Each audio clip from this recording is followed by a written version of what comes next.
फूलन देवी की आगे की स्टोरी।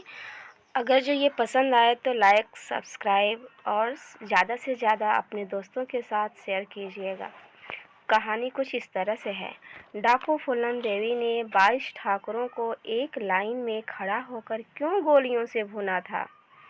फूलन देवी एक डाकू थी जिसने 22 आदमियों को एक लाइन में खड़ा कर गोलियों से भून डाला। ये बात देश विदेश में फैली। मीडिया ने तो फूलन देवी को एक नया नाम ही दे दिया, बेंटिन क्वीन। लेकिन फूलन देवी ने क्यों ऐसा किया? उसने 22 लोगों की जान ले ली। इस बारे में तब कम ही चर्चा होती थी। इसके जीवन से जुड़ी घटनाएं जानकर किसी के भी रोंगटे खड़े हो जाएंगे। एक दिन पति के गांव फूलन अपने गैंग के साथ गई और वहां उसकी और उसकी दूसरी बीवी को जम करके पीटा। दूसरी तरफ जब डाकुओं के एक ठाकुरों के गैंग से फूलन की भिड़ती हुई देखा तो उसका बेहद क्रूर नतीजा फूलन को सहना पड़ा। ठाकुरों के गैंग का एक सरंगना श्री राम ठाकुर था और एक लाला ठाकुर जिसको बाबू गुज्जर की हत्या से खफा था और उसकी हत्या की वजह फूलन को समझता था। फिर क्या, दोनों गुटों में खूब लड़ाई हुई। इस खूनी लड़ाई से बीच निकलकर फूलन और विक्रम एक जंगल में जा छिपे। यही वो रात थी जब फूलन मल्लाह के साथ रहे, साथ सोए लेकिन साथ जगे नहीं।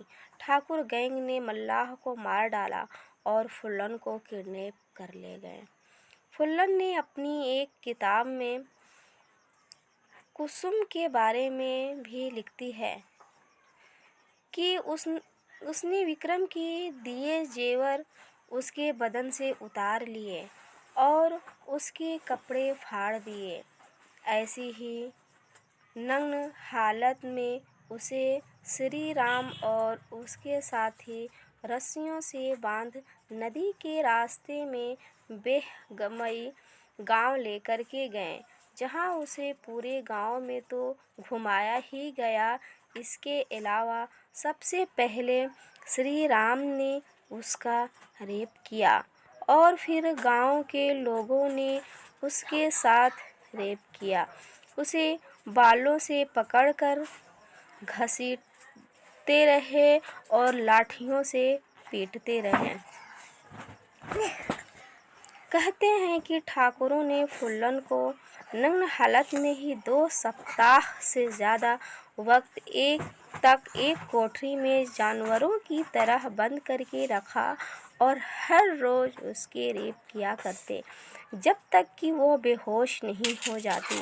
इस दौरान तो वो बस 18 साल की थी। यहाँ से जब फूलन छुटी तो डाकुओं के गैंग में जा मिली और साल 1981 में उसने बेमही गांव लौटकर जो किया उसकी आज भी चर्चा होती है। उसने पहले तो उन दोनों लोगों को पहचान लिया जिन्होंने उनके साथ रेप किया और फिर उसने गांव में 22 ठाकुरों को निकाला और एक लाइन में खड़ा करके गोलियों से भून डाला। यहाँ के बाद सताई हुई फूलन नहीं बल्कि खूंखार डकैत फूलन अस्तित्व में आ गए। भिंड के एसपी राजेंद्र चतुर्वेदी फूलन के गैंग से बातचीत करते रहे, जिसका नतीजा ये हुआ कि सरेंडर करने के लिए फूलन ने मान गई। तब फूलन पर 22 हत्या, 30 डकैती और 18 किडनैपिंग के चार्जेज लगाए गए थे।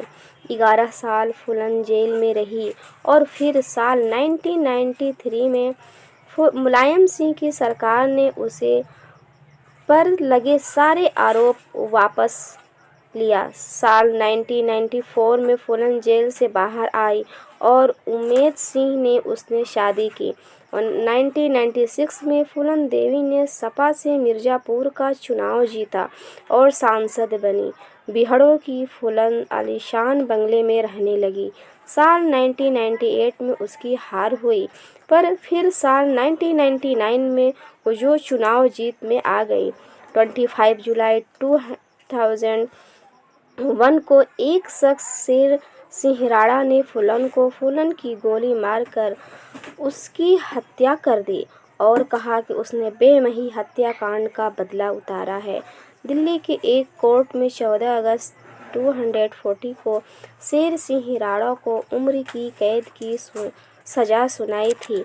ये स्टोरी उम्मीद करती हूँ कि ये स्टोरी आपको पसंद आई होगी तो आपसे एक बहुत बड़ी रिक्वेस्ट है कि आप इस कहानी को सुनने के बाद लाइक करना, सब्सक्राइब करना नहीं भूलिएगा। Bye bye.